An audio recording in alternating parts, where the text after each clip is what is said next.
three things that we're doing today is that we're talking through how social change happens and how we can contribute to it. We are going to understand how the political system works and gain a blueprint to revolutionize it. I'm really excited about how this works.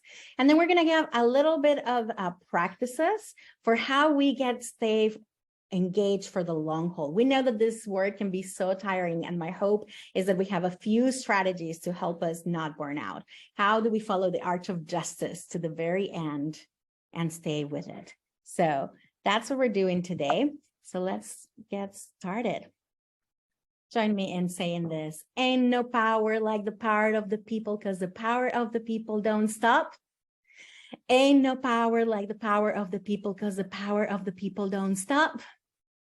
Yes, that is right. Social change is a complex thing. It is a process that takes so much time, but we have the power to make it happen. And we've seen it. I've seen you do it. I've seen you do it in the ways that you continue to show up. I've seen you do it in the ways that you protect our immigrant neighbors. I see it in the way that we are advocating for same-sex marriage and that we see that being and becoming the norm. I see it in the ways that we are saying yes to the needs of those that are in the less powerful positions. I see it in the ways in which we say no kid will go hungry on our watch. And so we have the power to make it happen. Social change is also often driven by conflict.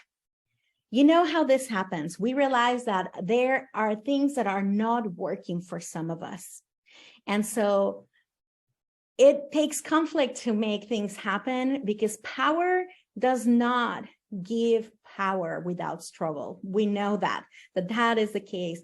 Systems tend towards a status quo. They want to remain in the same way. When something disturbs a system, the system itself has mechanisms within it that pushes it back. So either you have to learn how to resist it in order for it to be able to change. You have to learn to orbit it. I call it orbited, and I learned this concept a long time ago, in the sense that we want to remain connected to it, but not be driven into the status quo and not be pushed out where we are so disconnected that then we can't make a change. So it's often driven by conflict. It's often driven by pushing the elites, pushing those who benefit from the system, not changing. So we know that is what has to happen, because some people benefit from the system coming back to the way that it's always worked. So identifying the things that could make someone like that be on our side is super helpful. The third thing that I want to tell you about social change, and that I know that you know, is that it's also characterized by often a diverse set of groups working towards a shared goal, in some ways working together. So we don't all work the same way, but this is what a social movement is. It's basically a lot of different people in different places with different social locations working towards a shared goal. And this is where we spend a lot of our time, is identifying which are the other groups that we need to get on our corner, which are the other groups that maybe don't come all the way to our corner, but understand our cause and are able to give up some of their power, are able to give up some of their comfort, so that we can see the justice, the world that we want to see. Social change is also, it happens with high public support.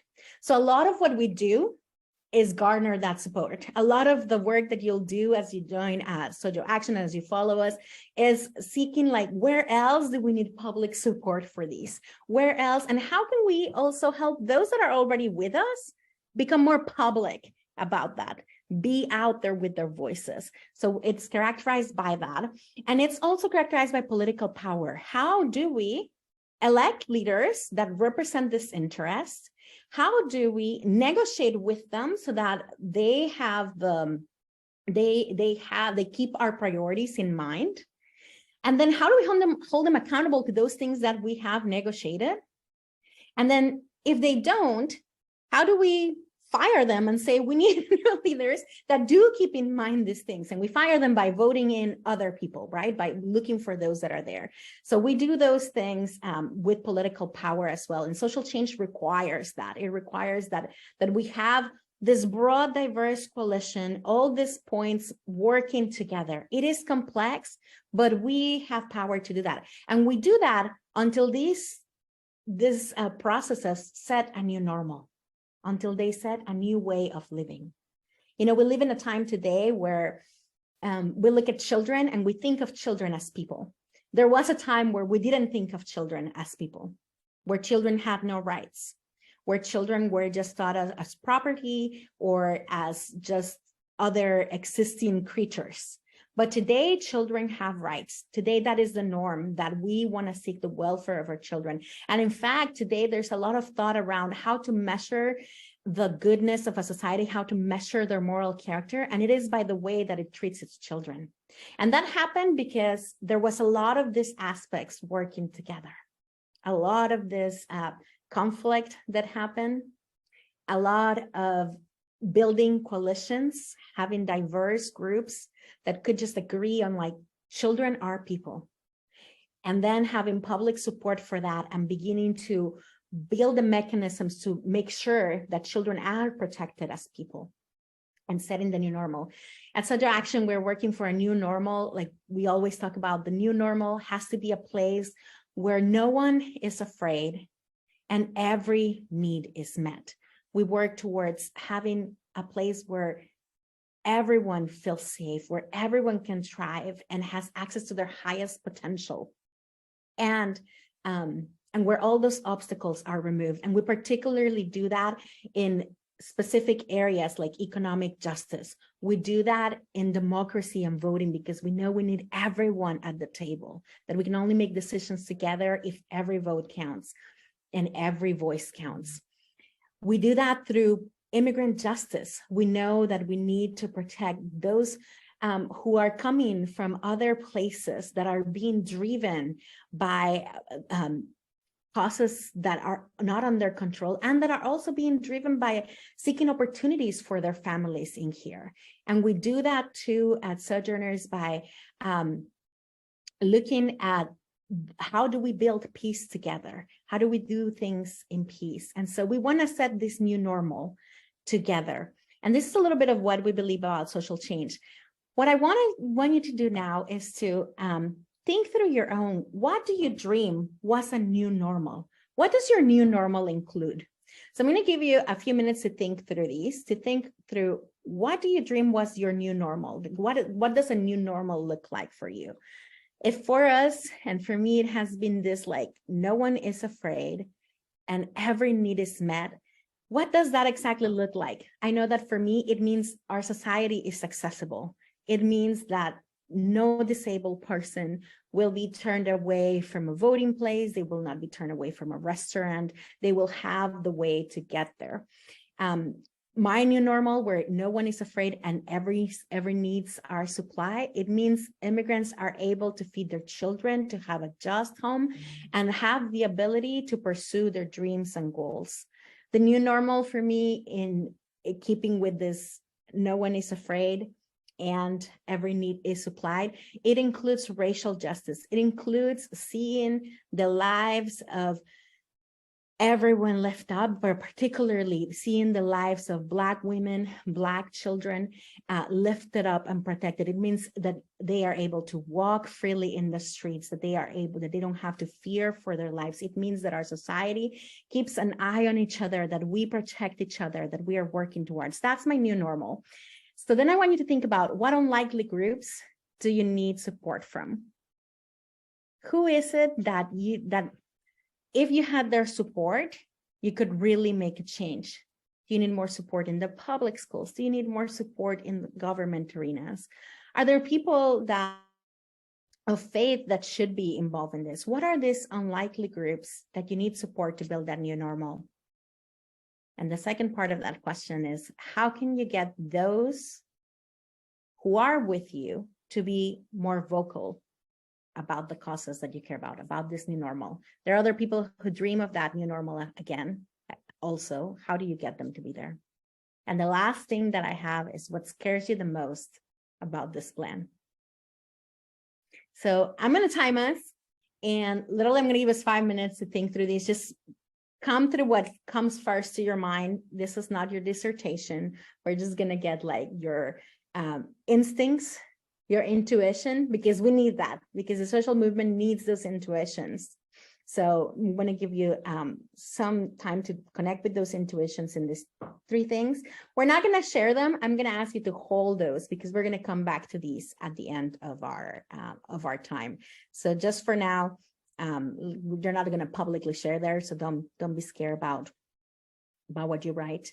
Perhaps I will have you share in the chat just the new normal, but that's the only thing that I'm going to have you share in there. So what does your new normal include? Today, we're going to hear from 2 of my colleagues on 2 ways that we can build that power. One is a political way, and Lauren Reliford, MSW, our political director, will be sharing that. And the second is through using our voices in the media, specifically through letters to the editor, with my colleague, Paola Fuentes Gleghorn, our immigration and women and girls campaign manager. Hello, everyone. And we are, I'm very excited to be here. My name is Lauren Reliford. I am a social worker, and I also serve as political director for Sojourners. And I am going to be here talking about systems engagement. I have some slides that are going to be popping up in just a second. But first, Sandy talked about systems. And I just kind of want to take a step back and really get you guys to think about what it means to be a mobilizing system, a group of individuals or a community that has your own environment and your own ecosystem, that is setting your own community norms and your own community rules, and is setting a goal. And oftentimes in advocacy, that goal is social change. And so what I really want you guys to also consider the fact that your organizations or communities, or even your own individual efforts, are embedded within a large, complex macro system, a large, complex political and economic system, which operates on its own motivations. As Sandy said, when it comes to the federal political system, is very much about preserving the status quo. It was set up that way. If you read any of the Federalist Papers, or even some of the original letters from the quote unquote founding fathers when they were discussing the Constitution, they made it very explicit who was sort of supposed to be the individuals in power and who that power was supposed to control. And it was a very, very small group of white men who, more often than not, owned enslaved individuals. James Madison himself owned upwards to 600 enslaved individuals. They were educated. We know that education was very scarce. Only the rich of the rich were considered educated, and that goes along with a bit of class. And again, they were white. And so when you think about the federal system, the government that we currently have, that's what they're really trying to protect, right? And so, like Sandy said, the goal with advocacy is to engage in this system that very much is self-sustaining, but to make change.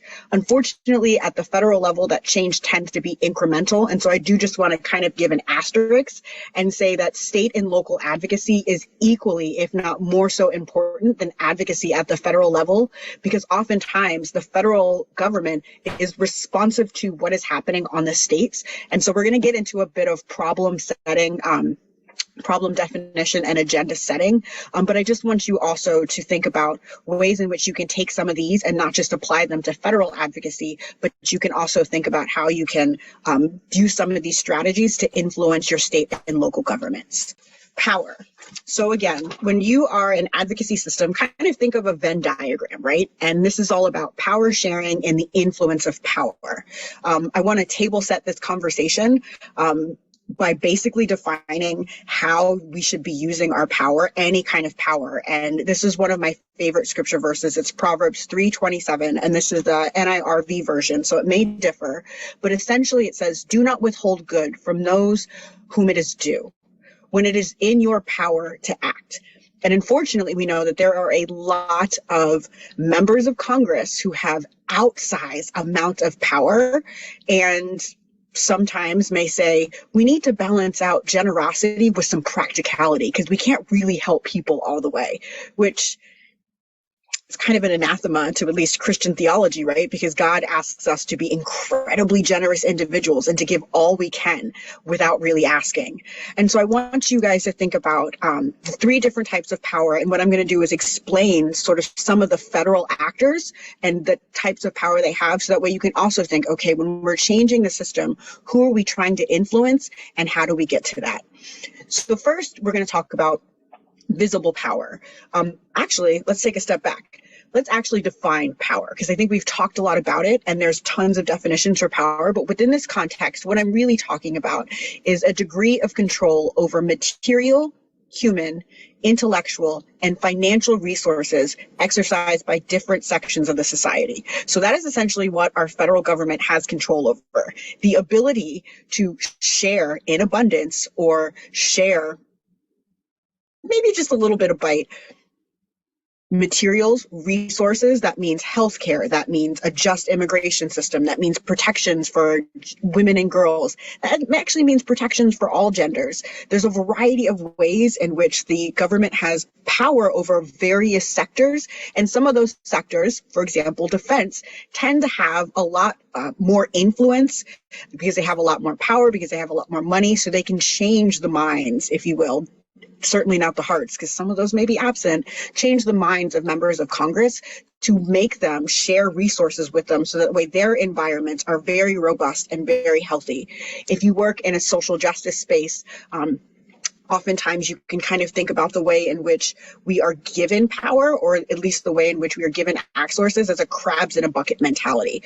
Oftentimes you say, okay, here is all that we can give you. Now fight amongst yourselves to make things happen. And unfortunately, when that happens, you see a lot of different issue areas or different policies fighting against each other because we're no longer operating from an abundance mindset. We're operating from a scarcity mindset. So unfortunately, again, when it comes to social justice or social change issues, we're already dealing a major blow to any kind of power or influence that we could have. And that is often why change is incremental, right? So let's talk about the visible power players. When I talk about visible power, I want you to think about people with observable decision-making power. So this is people that have the power over the system to influence the decisions and ultimately the actions that are taking. So this is definable aspects of power that are formal rules, structures, authorities, institutions, and procedures of decision making. So some observable decision makers would be, for example, President Biden. He is the president of the United States. An observable decision maker, which I think oftentimes get lost in the shuffle, because I think, and this we could go into history, but I think a lot with the Bush-Cheney presidency kind of blurred the lines of the power of the executive. But people often forget that Congress has outsized observable decision-making power because they have the power of the purse and they are constitutionally given the authority to legislate.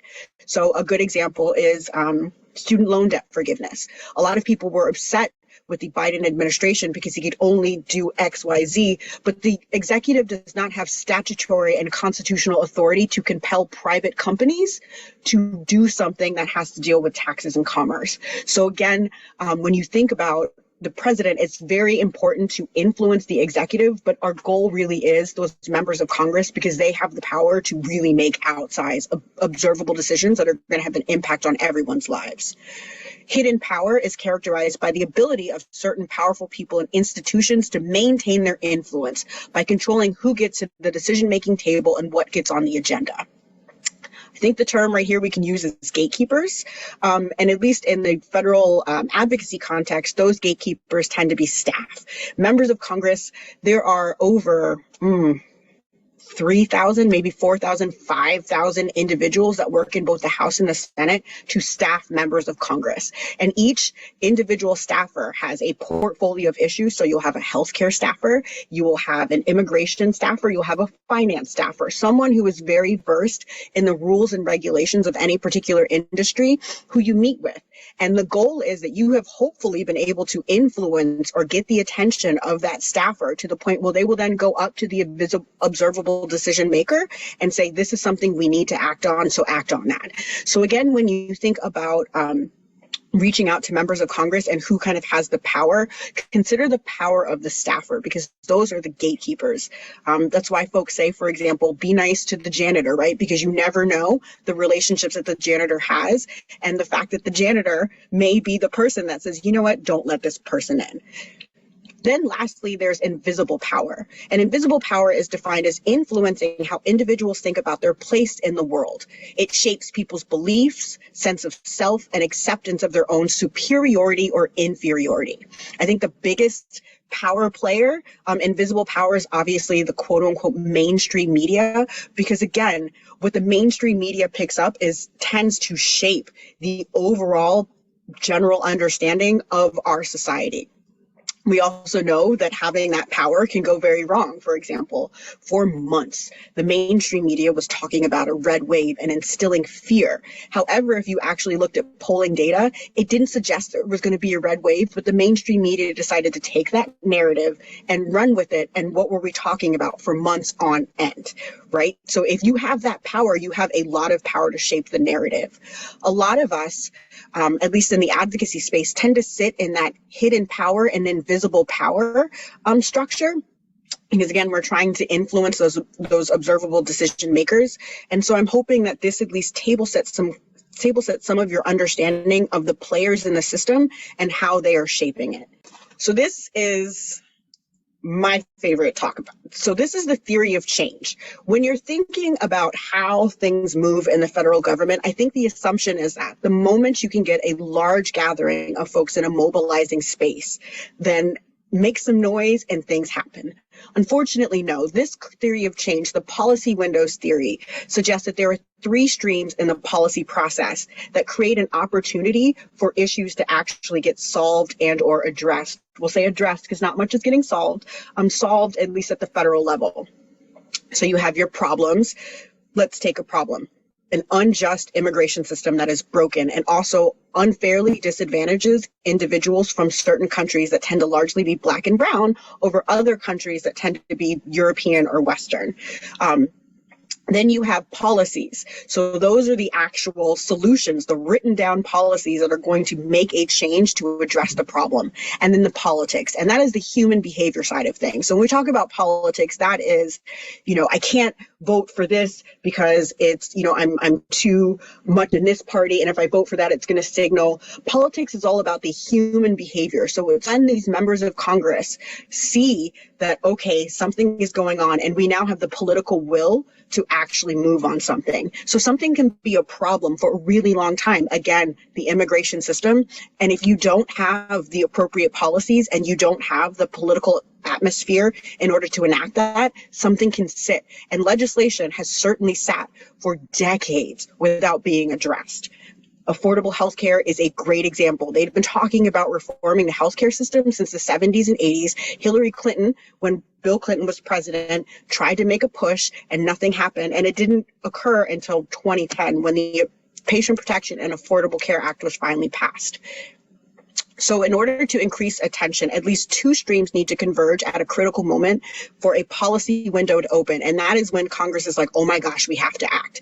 Uvalde is a great example of a problem that has always been around. The policies have always been around, but it wasn't until the politics around gun and public safety became too big to ignore that the policy window was open, and we were able to get the Bipartisan Gun Safety Reform Act passed in pretty short order. You will also see some other policies such as the Respect for Marriage Act, which doesn't codify same-sex and interracial marriage, but creates an interstate compact so that if you get married in Hawaii, it's going to be recognized in Alabama if you are same-sex or interracial.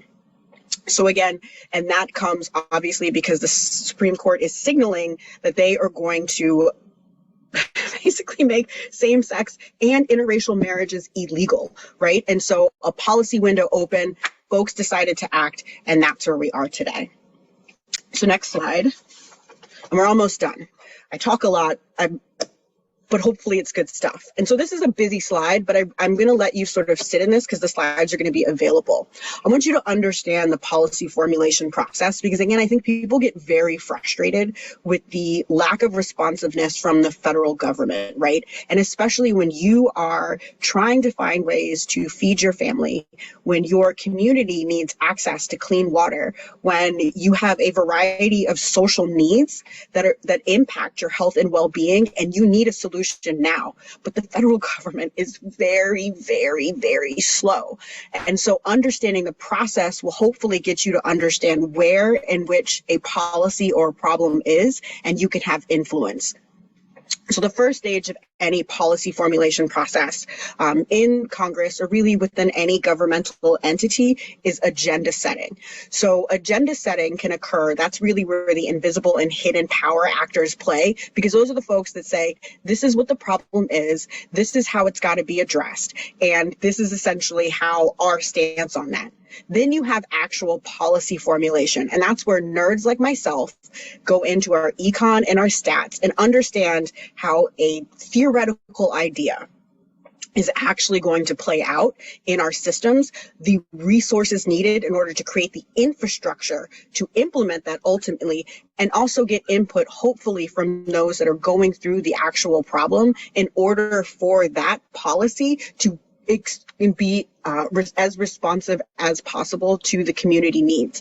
I am a huge believer in policy for the people and that it should be built bottom up. Currently in our political system, the policy formulation stage is very heavily influenced by outside actors with outsized amounts of money who are able to tell members of Congress, this is what we want you to do. We've already written the bill, so you don't even really have to go through a lot of these processes because here, just pass it and it's done. And so I just also want to table set the conversation to know that any policy that is actually worth its salt is a policy that includes the lived experience, that narrative experience, the input from mobilizing communities. So that way, again, it's not being shaped by a bunch of people who may never have to go through any of these issues, or folks who may just never understand because they don't even know exist because that's not their lived reality. And so as an advocate, you have an enormous level of power and influence in the agenda setting and policy formulation process. And hopefully through Sojo Action, we are empowering you with the tools needed to be at the table instead of being told this is what your problem is. Then, of course, we have policy adoption, policy implementation, which is where after a law is passed, I think people also think, okay, laws passed, things happen, but you have to implement it. And so that's why we have federal agencies, Department of Health, Department of Education, Department of Labor. And that's where you have the bureaucrats, if you will, who are very traditionally, they have been very, very knowledgeable with this technical expertise. And this is where they start to connect with the state and local governments. So instead of government really being a layered cake approach, it's more of a marble cake, right? Where the state and local governments are constantly in contact with each other and explaining resource needs and resource input. So also in the policy implementation stage, this is when, as in the infamous words of Tip O'Neill, another Boston College graduate, all politics is local. And this is a really good time for you to get into your state governments, to talk to your state representatives, talk to your local government officials, to understand now that you have this pot of money or this mandate, how do you expect to implement this in the system so that change can happen? And then policy evaluation is incredibly important. There's a whole regulatory process that goes on, but part of that policy evaluation stage is when you individuals call your members of Congress, you write letters to the editor, you engage in a whole variety of advocacy activities to say, hey, by the way, this is working as intended and or it's not working as intended. Because oftentimes, and I can say this as a social worker, once the system goes, it goes, right? And there's very little opportunity for you to give feedback that resets it in reality. And so if the system doesn't know that it's not working, it's just going to keep functioning. And so again, with policy evaluation, this is where your communications to these policymakers and their staff are vital, because the Congress can change certain policies. There's a whole process that you can do that, and they can introduce new laws to fix things, but they can't do it if they don't know. Also, the system, or at least the federal system, works on a calendar. And so this is also why it's very hard to get legislation passed, in part because one of the biggest parts or biggest responsibilities of the federal government is to fund the country, right? And so you may have heard terms like continuing resolution or appropriations bills. Those are essentially when the government gives different departments money needed and the resources needed to carry out public functions like education, healthcare, and so on and so forth. And so the first month in every, and I just also want to say this is a very theoretical timeline. If this had worked by now, we would not be negotiating a bill to refund the government that needs to be done by December 16th, right? And they really haven't even started that process. So I just want you to say that this is how we would love for it to happen, but these dates tend to skew a bit. So the first month in February, the president submits his or her budget, I should say, knock on wood. And it's a great document, but it's really just kind of a guidepost. This is the president saying, this is how I hope that we fund the functions of our government and how we're supposed to protect and provide for our individuals. Congress has no legal authority to actually do anything with the budget. It's kind of like hey, okay, if we are aligned with the presidential priorities, then we'll listen. If not, thanks for wasting your time. In order for the president to do this, each department submits their own budget. So it's very similar to any sort of organizational budgeting function with estimates and numbers, and then it's compiled in a huge report. The Congressional Budget Office then submits its budget outlook report, and this is a very technical thing. The Congressional Budget Office essentially looks at the numbers and says, this is how much it's actually going to cost the government. This is how much the country is going to lose in revenue and gain in revenue. So the Congressional Budget Office, or the CBO score, you may have heard that, is incredibly important because oftentimes people can be very supportive of a policy, whether it's a budget bill or just any piece of legislation, for example, the child tax credit. But once the CBO score says this is going to cost XYZ trillion dollars, and this is going to put us XYZ trillion or billion or $1 million in deficit, politicians will often change their mind. So the CBO score is huge for a lot of people. Then you have the Senate Budget Committee, and then they report out on their own budget resolution. So this is when Congress finally kickstart. And notice it's in April. This is right around tax time. So I think people are already thinking about finance. After that, once the Budget Committee finalizes a budget, and again, this has to be a bipartisan process, so the chairs, the ranking member and chair of any committee, budget committee, both in the House and the Senate, come to an agreement. They pass a budget bill, and then they hand those numbers to the committees in Congress. There are multiple, but some of the big ones, again, are the Appropriations Committee. They assign numbers based on how much money they get for any particular function or any particular agency. So the Department of Health, HHS, Health and Human Services, obviously oversees a lot of our public health functions. And so they'll say, hey, HHS, you have $10 billion to carry out all your functions. Now figure out which department and which function, how much maternal, newborn, and child health is going to get, how much immigration health is going to get. So it becomes a big, big deal, right? In 6 weeks, committees are supposed to, again, theoretical, committees are supposed to then present their views and their budget. And hopefully this whole process results in appropriations bill that the full Congress votes on and the president signs, because it all has to get done by September 30th. Congress actually operates on a little different calendar year. So our fiscal year, and by our, I mean federal lobbyists and politicians, it starts on October 1st and ends on September 30th. So that also can be tricky because it's not aligned with a calendar year. And so you're often trying to, especially with states and local governments, trying to figure out how much resources you actually need versus what you have in pocket. And so again, these are some of the pieces. I think when we talk about key federal dates, because the appropriations process is huge, oftentimes that is a place where a lot of organizations and just a lot of advocates, you really want to keep in mind, because the appropriations is where a lot of your priorities can get funded. So say, for example, you are really invested in community health programs. That is going to be funded in this appropriations process outside of standalone bills. And so the appropriations process is a huge opportunity for folks to get engaged and understand, okay, the budget has been released. The budget is a huge moral document because it basically sets, these are our values as a country. This is where we want to invest. And if these investments don't align with your organization or your cause, that's when you want to get alarmed, because that is when you're going to want to get engaged and raise your voice and let them know, you may not see this as a priority, but this is a moral priority and this is why. And so that's part of the agenda setting and policy formulation process. I know I've talked a lot, and this is a lot of information, but I do hope that at least helps you understand the federal government environment. I also just want to note that, again, there is often tension between mobilizing communities and federal advocacy, because the bills that we pass really never go as far as they need to. Again, we can look at the bipartisan gun safety reform. We can also even look at the Respect for Marriage Act, because it's not actually codifying, again, same-sex and interracial marriage. It's just making sure that it can be recognized across state lines. And unfortunately, that's because you have the politics of it all, right?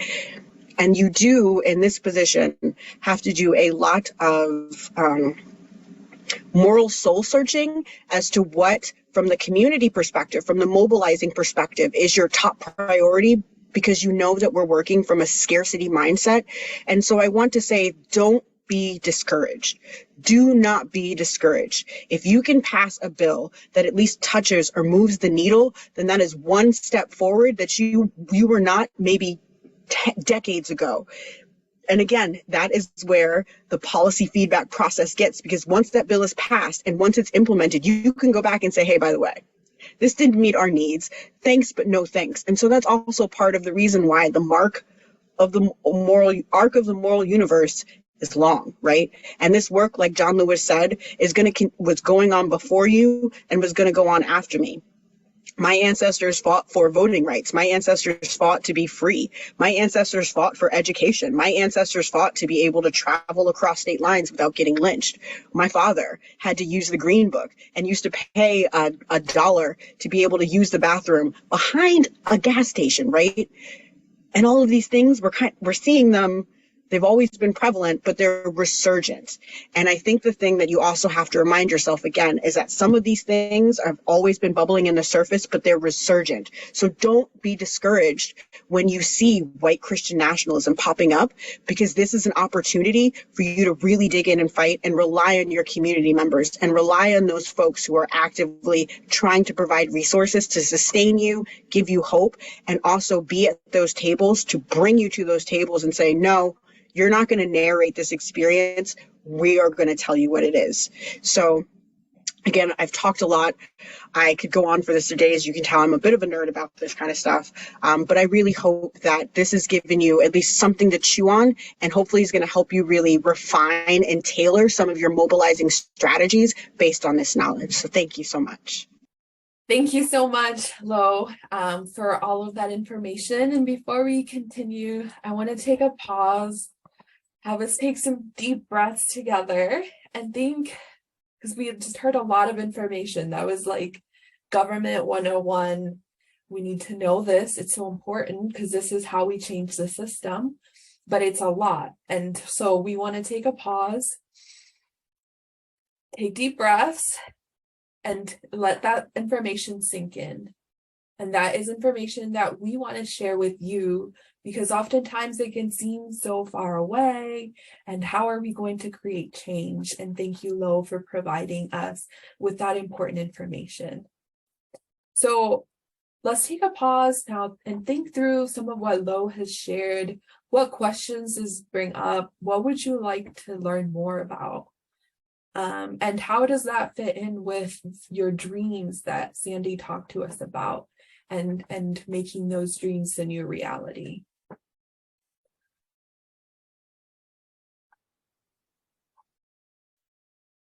Thank you, Reverend Moya. We need to know how to affect change. Yes, that is very important. And that's what we at Social Action are here to help you do, to help you navigate this system and know when we can create that change. Anything else? You can feel free to type some of your thoughts in the chat, some of your questions, something else that Lo said that you want to learn more about?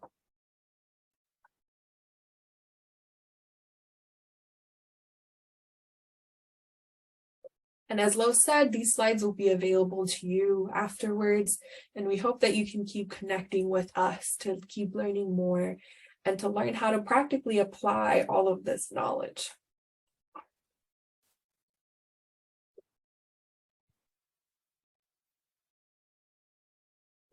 Okay, so now that we've let that sink in, feel free to keep typing in the chat if you do have other thoughts or questions around this very important information that was shared. And I will now share a little bit about how to influence these policymakers by using the media, and specifically letters to the editor.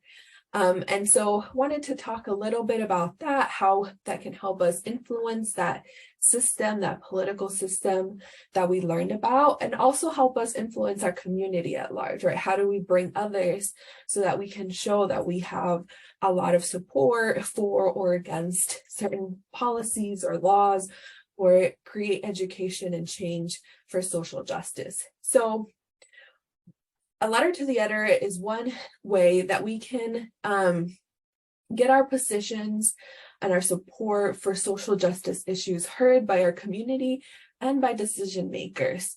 And one way to do that is to write a letter to the editor to your local newspaper. So just really quick, what is a letter to the editor? A letter to the editor is just a short opinion piece that is written by the readers of a newspaper. And it can oftentimes be in response to an article that was published by that newspaper. And it creates a great advocacy tool to shift public opinion, to shift the narrative, and to enable us to create that policy change, that change to the system. So why are letters to the editor important? Who do they influence? How do they influence that? You can go to the next slide. So as a constituent, right, and a constituent is anybody who lives within a state or district of a member of Congress. And you do not have to be a citizen to be counted as a constituent, right? Because the decisions that members of Congress make influence everyone who lives in their district or their state. And so while you cannot vote if you're not a citizen, you can influence policymakers to bring good to your community. And so as a constituent, your opinion really matters to your senator, to your members of Congress, to other elected officials, because at the end of the day, they need votes to secure their positions. And so they rely on the opinions of the community. What is the community thinking? And that's where, as a constituent, you can influence that community to make decisions in Congress, right? And so one of the ways that they check in the polls with their district, with their community, with their state, is by checking the news every morning, especially local newspapers that will be reporting on more of those local news. And so they pay close attention to what issues are people bringing up in these newspapers, or if a news mentions them by name, or a letter to the editor mentions them by name, they're going to pay special attention to that. So if, for example, you write a letter to the editor praising Congress for passing, I'm projecting this so that it happens, a pathway to citizenship for dreamers, right? And so if you praise them, they're going to know that their community really cares about immigrant people getting a pathway to citizenship. Or if you're calling them out for not keeping their promises in a letter to the editor, if we say, you didn't give a pathway to citizenship to all undocumented immigrant communities, they're going to notice it and react to it. And what they read will affect how they vote and act on proposed legislation, laws, and policies. So one example is with our immigration faith partners at the Interfaith Immigration Coalition. Many people of faith and faith leaders wrote from their faith about ending harmful policies that were preventing people from seeking asylum at the US-Mexico border. So they wrote a lot of letters, a lot of opinion pieces, really calling out our moral responsibility to welcome people seeking asylum. And those efforts pressured President Biden to work to end those harmful policies. Those efforts also stopped these very harmful laws that would have permanently prevented people from seeking asylum at the border, and that public pressure that that people of faith put on those decision makers have helped to end those harmful practices and policies. And just this week, a federal court said that those harmful policies that were preventing people from seeking asylum were unlawful. And so you can see how getting your opinion out there, writing and mentioning your members of Congress have really helped to change the narrative and to put pressure on Congress and on the president to change this policy. And so your voice can not only influence your members of Congress or decision makers, but also other constituents, other people in your community. And that's why, even though if you can't vote, you can influence others in your community who can vote. And it can cause your member of Congress to lose or gain support. And they're going to want to make a change based on, oh, I'm going to really lose support if I do this, or no, like there's a lot of people who really want me to do this, so I'm going to gain support. You can go to the next slide. So this also speaks to the letter to the editor having the power to change the narrative and to influence your community. So a letter to the editor also allows you to directly communicate about an issue to your community and organize together for change. Oftentimes in the letter to the editor, you can ask others in your community to join you in an action. So for example, you can add information, important information that a news article missed that you know because of your experience. And so a letter to the editor, so if you have an opinion, you read an article, you hear of something happening, you can go on social media and you can tweet about it, you can write on Facebook, and that's important. That's an important piece of organizing. But when you write a letter to the editor, that gets published in a newspaper. Oftentimes newspapers also publish them online, so it reaches the online audience. And so it allows you to reach the large audience and make the larger community aware of social justice issues. So one example was published in the Pointer, and it was in an article called "In the Age of Social Media Blasts, What's the Point of a Letter to the Editor?" And the author interviewed a letters to the editor from Wisconsin State Journal, and he said he recalled an example from last year's COVID-19 rollout. And so they wrote an article, then they had seniors write to them letters to the editor saying, hey, we can't get a vaccine, we're not mobile, we can't get out of our house. So then the University of Southern California Medical Center actually contacted that newspaper and said, hey, we have mobile vaccine clinics. Can you put us in touch with these readers? And so as you can see, these were people who were being forgotten in this vaccine rollout, who couldn't access the right resources to get the vaccine.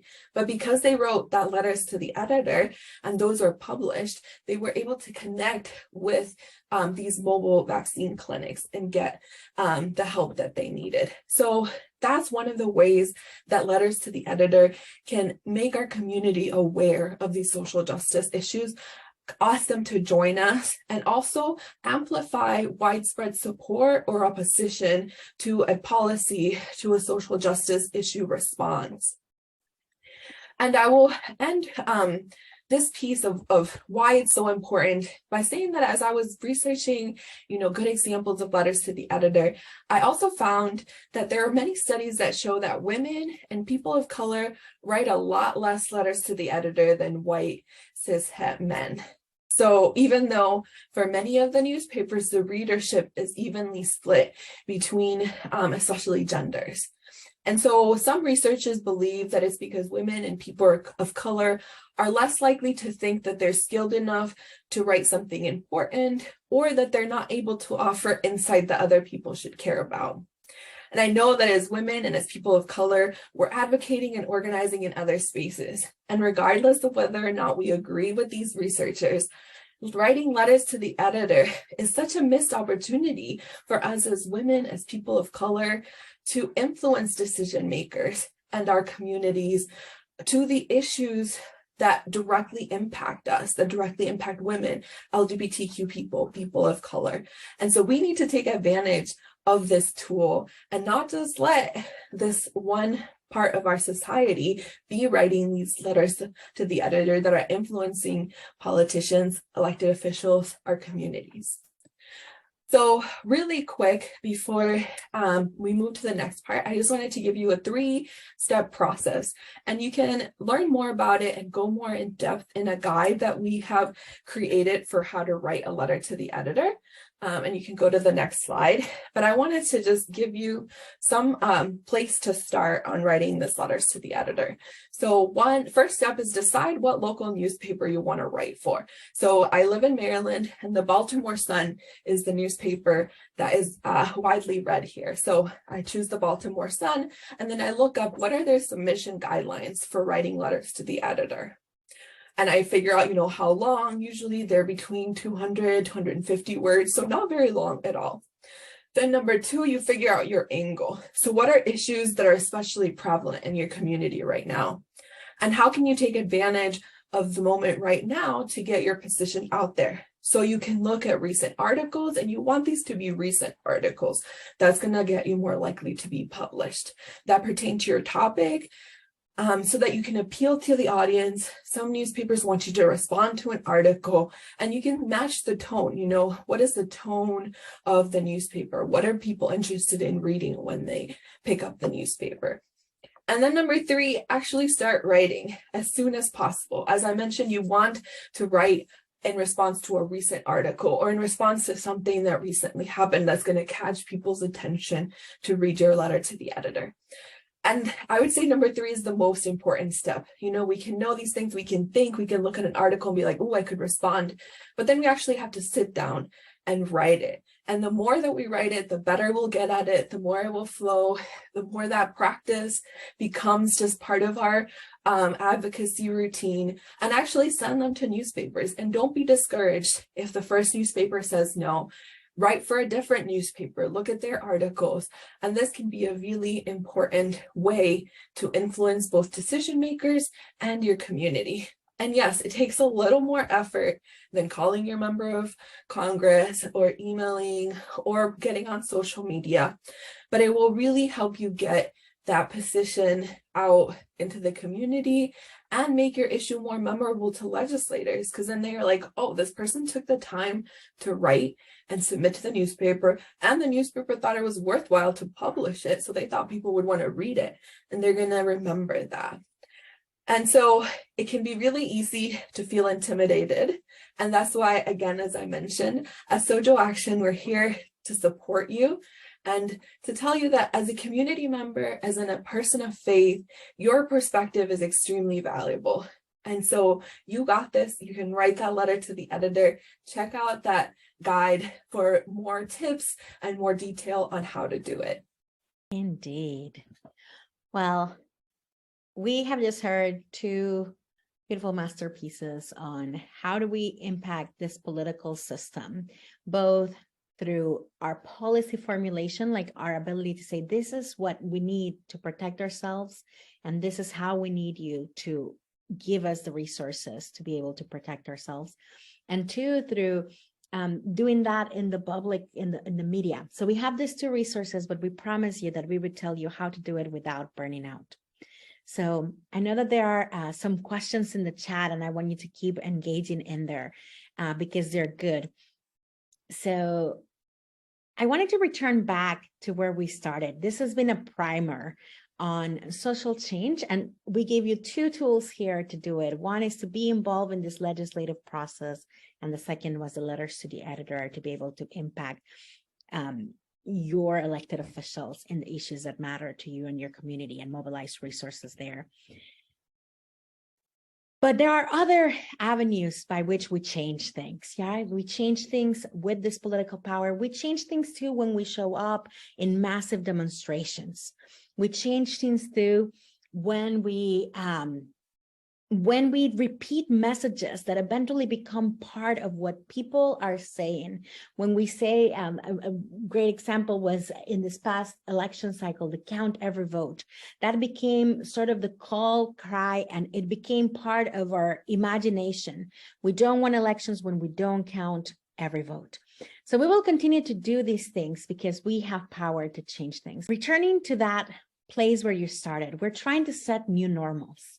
We're trying to set new normals as a society. When you look at that new normal and the plan that you made, look back at your plan. And now that those letters are really small for me, so they may be small for you too. So we're going to copy that and paste it on the onto the chat. But what potential burnouts might you experience in trying to make this a new normal? Perhaps it's like the microaggressions that you will experience. Perhaps is how many more letters can I write or calls will I make? Or do I really need to show up to that thing? So go ahead and type those on the chat, just a quick chat check-in with potential burnouts you might experience in this, or when you hear this, like what is the most stressful thing that you hear here? I know that for me, it often comes to like, I need to post about this. And then I get the like, if I don't say something about this, like, do I really care about justice? Well, I know that, I am calling my representatives and I am calling my senators and I am doing other things. But oftentimes, like, I know that for me, where I think I get the burnout or I get the jitters is in like, I am not posting about this. And then all of a sudden it's like, I haven't done the work of justice. What is it for you? Too many worthy causes? Yes. Yes, I have very little, spreading too thin. Like I have very little to give and there are so many worthy causes. Where do I go? What protest do I show up when literally there's 3 in the same day in like different parts of town, right? What do I do when other folks, like when I brought this up to those that have power, and they are, they rejected, they're not on for, and then I get to go home and still live with this unchanged thing. And that is burdensome. And I am tired. The microaggressions. Yes.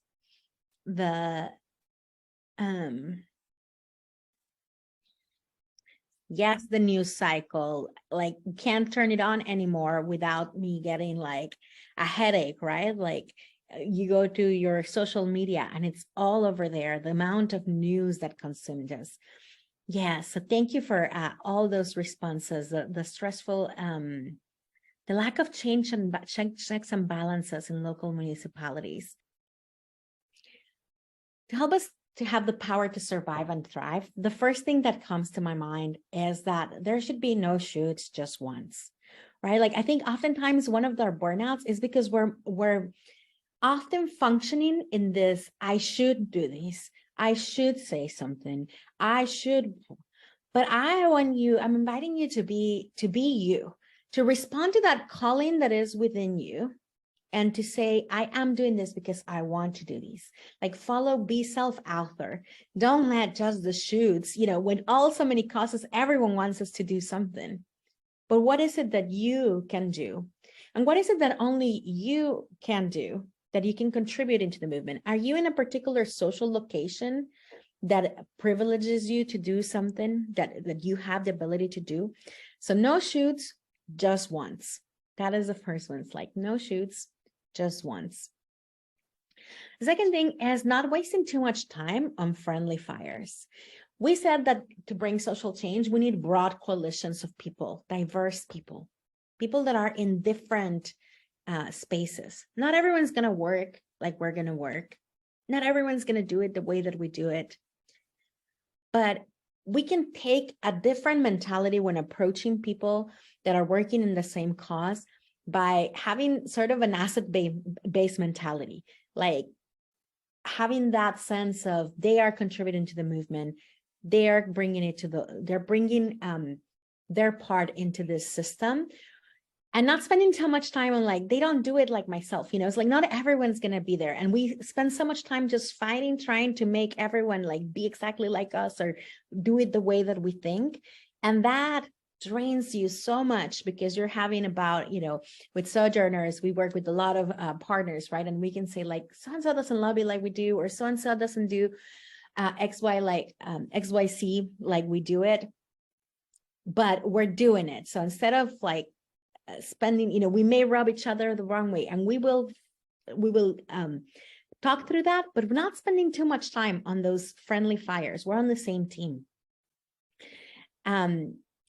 Knowing your role and collaborating with the ecosystem. Lauren said this really well about all the systems. We're part of these communities that are there. We don't do this change alone. So knowing, I think too many times we are trying to do something that is not for us to do. If you know you're a good writer, go do that. If you're not, like that may take you along, but trust, like who is another person that can do it in your team? Social change never works if you go at it alone.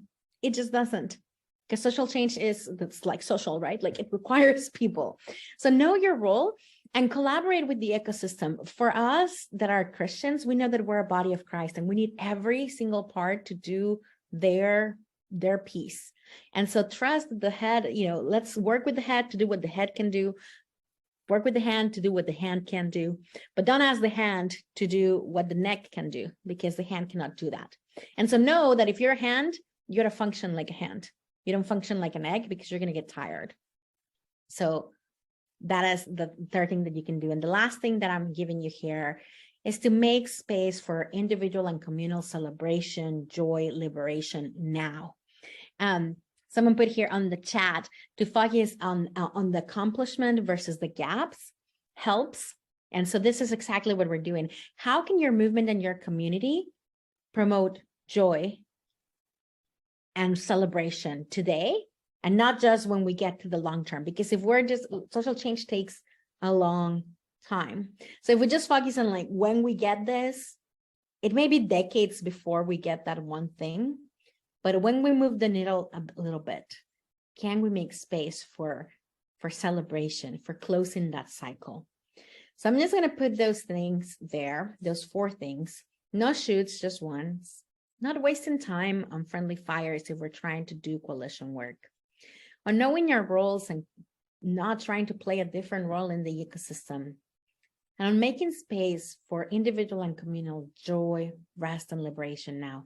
How can you do that? So I'm going to leave us with that question, and maybe we can exit with that question if you go to the next slide. Which of these 4 practices could you incorporate in your plan? How would you incorporate it? Work in particular, there is so much pressure for the now. There is a demand to respond right now. And what if we just knew, what can I do and where can I contribute? And when is my now? Like, when is the now that I can meet? Because I can't meet all the nows. Well, I know that there has been a lot that was in here, and we're building towards this. You may be wondering, okay, so what is the plan? It's like we got all these like tools, and I have 2 things to tell you on that. One is that tomorrow we have another training called The Power of Your Story, The Power of Your Rest. And we know that part of learning the calling for the no shoots just once, part of learning your role in the ecosystem is knowing thyself, like knowing in the very depths of you, what is it that is here bringing you into this fight? And we will be honing some of that and doing some workshopping for our own stories. And our colleague, Dr. Jessica Felix Romero, who is here, will be leading it tomorrow. So come back for that and come listen to it and participate in workshopping your story for you to not burn out. And then second, in January, when we come back together, late January, early February, we don't have a date yet, but just kind of save it in your mind somewhere. Don't worry about saving it too much. Don't make space for that. We'll send you an email. But just know that it's coming up, that we will do an introduction to the 118th Congress, because we know that we have to impact and get into that cycle. So we'll come back and we'll start making the plan together. The reason that there is no plan is because we didn't want to jump in here and be like, okay, here is the plan. We wanted to make it together. So we'll meet the 118th Congress, do a little power map with that, and then hear from what's happening here and develop our plan together. So during the holidays, you can share your beautiful story and you can rest and celebrate and be joyful for the progress that we've made. Thank you for all the 2 steps forward, 1 step back is still progress. Thank you for those collaborate, stop trying to reinvent the wheel. Yes, make space for rest and joy. I want to live with that. Make space for rest and joy. May tonight be a restful, joyful evening. Thanks for sharing your time with us.